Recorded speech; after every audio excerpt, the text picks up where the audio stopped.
आप सब लोगों का वेलकम करता हूं, आपका स्वागत करता हूं। मेरा विश्वास है कि आज पवित्र आत्मा की सामर्थ आप सब लोगों को छुएगी और आप लोगों को आशीषित करेगी। जितने भी इस मिनिस्ट्री के साथ जुड़े हैं, फेसबुक, यूट्यूब पे, चर्च के बिलीवर्स, दुनिया भर में यहाँ कहीं से भी आप इस चर्च को, आज की प्रेयर को वॉच कर रहे हो, मेरे प्रियो, Jesus loves you so much. प्रभु यीशु मसीह आपसे बहुत ज़्यादा प्यार करते हैं। मेरे प्रियो, परमेश्वर की सुप्रीम पावर आपको छूना चाहती है, आपको ब्लेस करना चाहती है। याद रखें, जिस परमेश्वर की हम उपासना करते हैं वो बहुत महान है। He is God almighty, he is the supreme power, power which is over than all power, above than all power. वो सामर्थ जो सब पावरों से, सब सामर्थ्यों से ऊपर है। आज जितने लोग कमेंट्स कर रहे हैं, प्रेयर को रिसीव कर रहे हैं, miracle is yours, the blessing is yours. आशीष आपकी है, ब्लेसिंग, फेवर आपका है। घबराना नहीं है, डरना नहीं है, ये नहीं सोचना मैं कमज़ोर हूँ, मैं गरीब हूँ। God has a perfect timing for your blessing.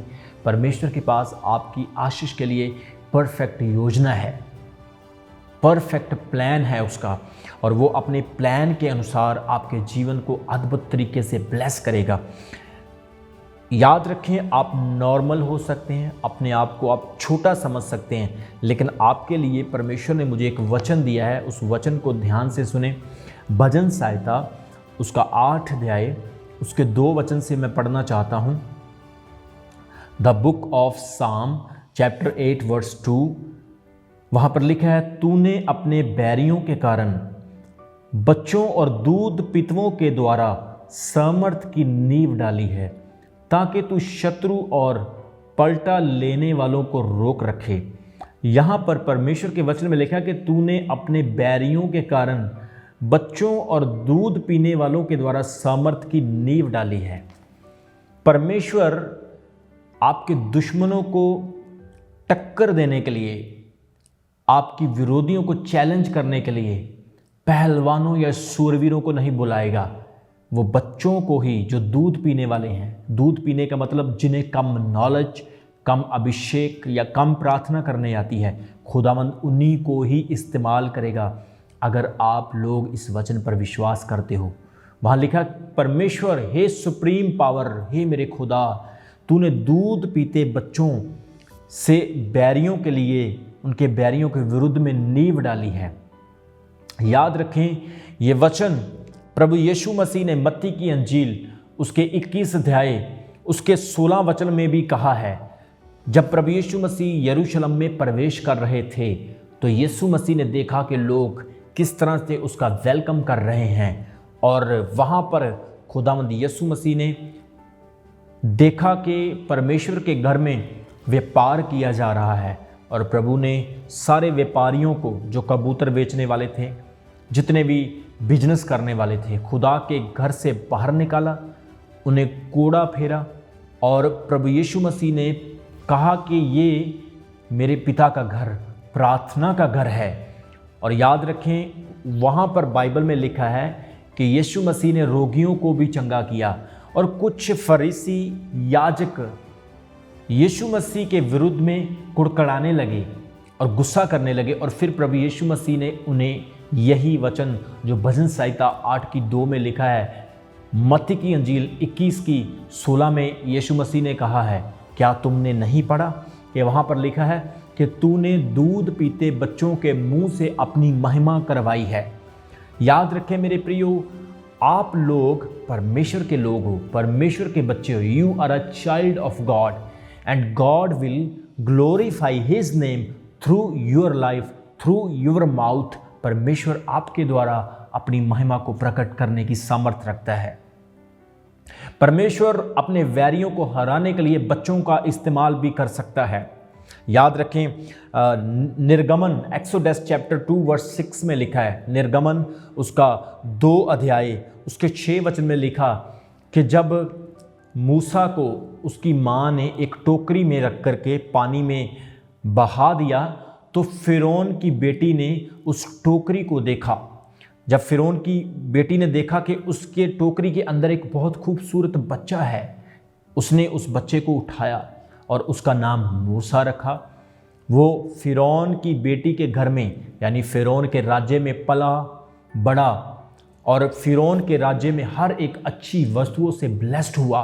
याद रखें मेरे प्रियो, वो बच्चा जो रिजेक्टेड था, जिस बच्चे की ज़िंदगी खतरे में थी, जिसे फिरौन ही मारना चाहता था, परमेश्वर ने किस तरह से उस बच्चे को फिरौन के घर में ही भेज दिया, एक जरिया बनाकर, और वो फिरौन के घर में ही पला बड़ा और फिरौन के विरुद्ध में ही एक दिन खड़ा भी हुआ। एक बच्चे को खुदा ने इस्तेमाल किया, दूध पीते बच्चे को परमेश्वर ने उस राज्य को गिराने के लिए, अपनी प्रजा जो इस्राएली लोग मिस्र में गुलाम थे उन्हें छुड़ाने के लिए किस तरह से परमेश्वर ने एक बच्चे का इंतज़ाम किया। मेरे प्रियो, आज परमेश्वर आपको भी एक बच्चे की तरह इस्तेमाल करना चाहता है। हालेलुया। परमेश्वर अगर बच्चों से काम ले तो वो भी कोई छोटी बात नहीं, क्योंकि बच्चे भी अगर परमेश्वर के लिए काम करें तो वो सूरवीरों से भी बढ़कर होता है। याद रखें, वचन में लिखा है, ना बल से ना सामर्थ्य से, पर तेरे आत्मा के द्वारा। जो काम परमेश्वर की आत्मा से हो सकता है वो बल से, जोर से कभी नहीं हो सकता है। याद रखें, कोई मेरे विरुद्ध में बोल सकता है, आपके विरुद्ध में बोल सकता है, आपका पड़ोसी हमेशा आपको मारने की कोशिश करता है, आपके बिजनेस को गिराने की कोशिश करता है या आपको नीचा दिखाने की कोशिश करता है। मेरे प्रियो, याद रखें, परमेश्वर देख रहा है और वो आपके लिए एक बड़ी योजना बनाएगा और आपको इस्तेमाल करेगा। आज जो भी कोई परमेश्वर के लोगों के विरुद्ध में खड़ा होता है, याद रखें, परमेश्वर शायद मुझे ना भेजे उससे लड़ने के लिए, शायद परमेश्वर आपको उससे लड़ने के लिए ना भेजे, लेकिन परमेश्वर उस दुश्मन को उसके ही लोगों से लड़वा करके हमारा और आपका बदला लेने की ताकत रखता है। Hallelujah, praise the Lord. इसलिए वहां पर लिखा है कि तूने दूध पीते हुए बच्चों के, जो बच्चे दूध पीने वाले हैं, उनके द्वारा जीत की, विक्ट्री की नींव डाली है।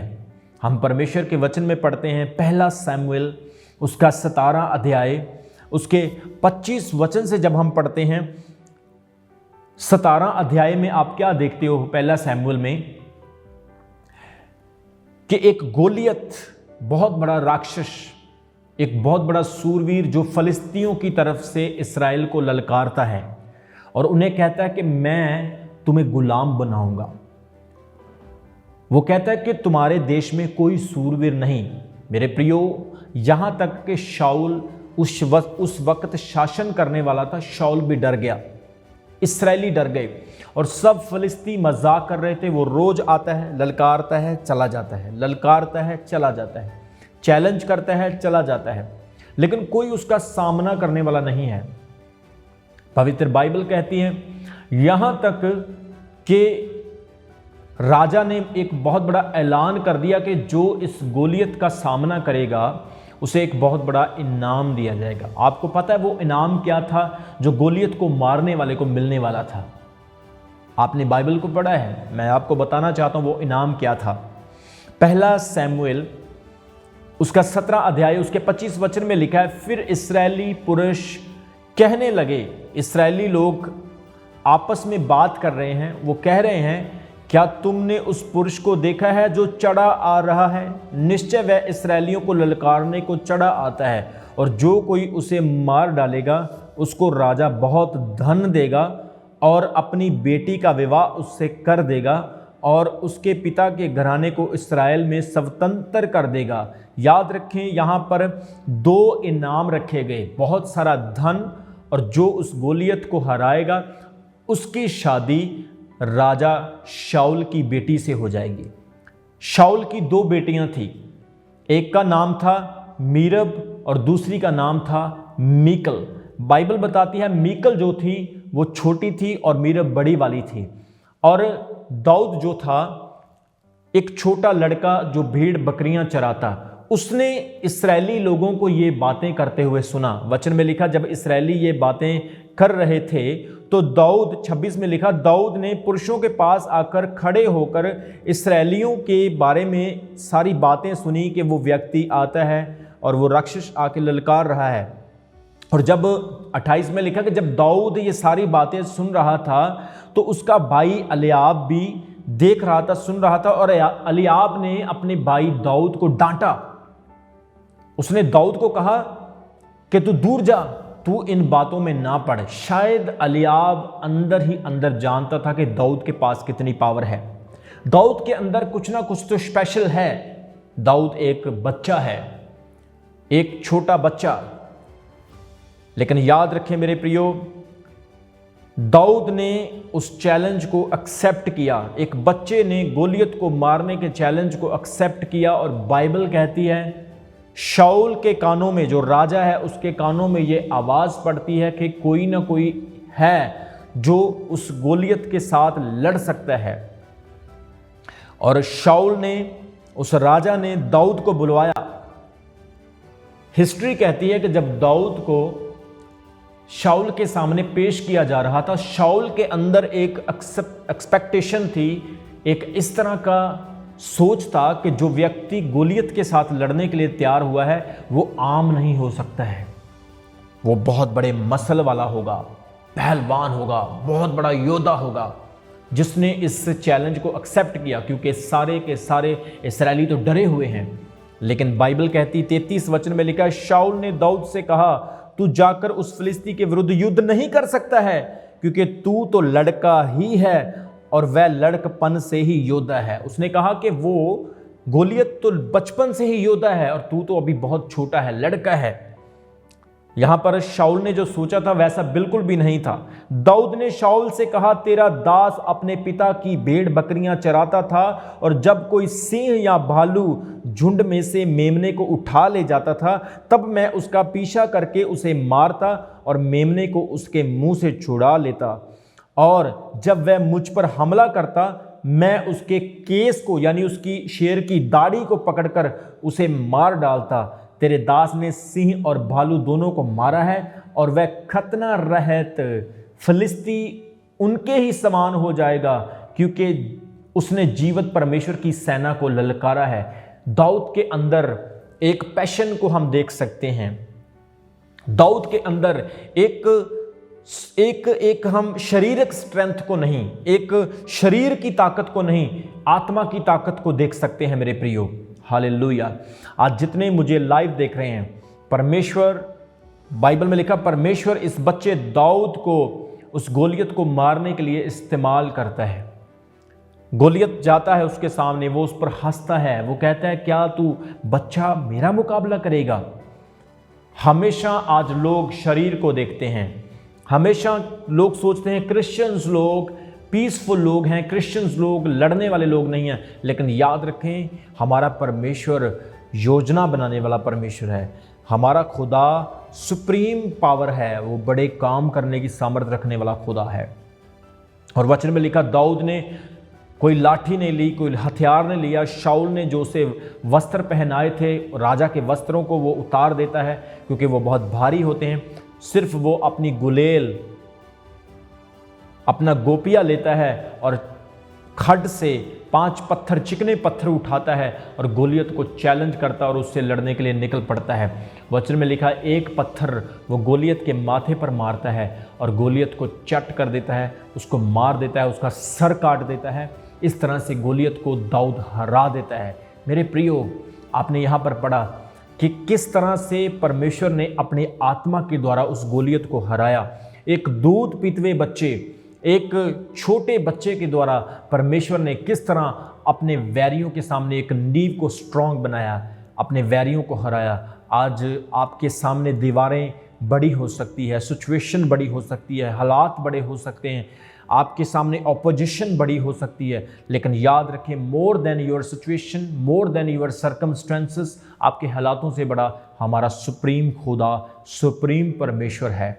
आज कोई नेशन, कोई रिलीजन, कोई प्राइम मिनिस्टर, कोई प्रेसिडेंट, कोई राजा अगर मसीह लोगों के विरुद्ध में है, हमें उनके विरुद्ध नहीं होना है, हमें आत्मा के द्वारा चलना है और प्रेयर करनी है।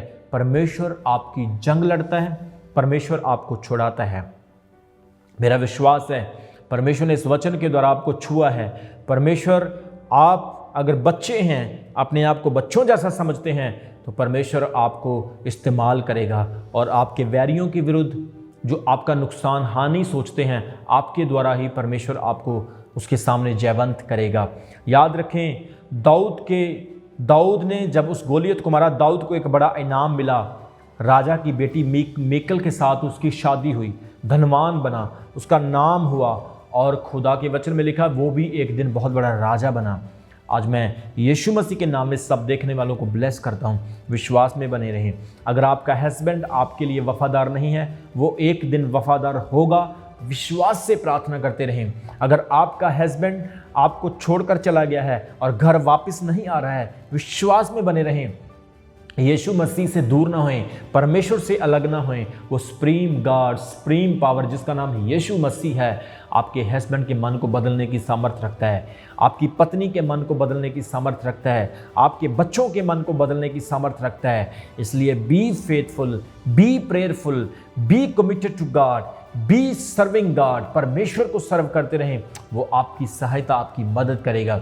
मैं परमेश्वर का दास होने के नाते आप लोगों को ब्लेस करता हूँ। परमेश्वर आपको आशीष दे। Good news is coming for you. आमीन।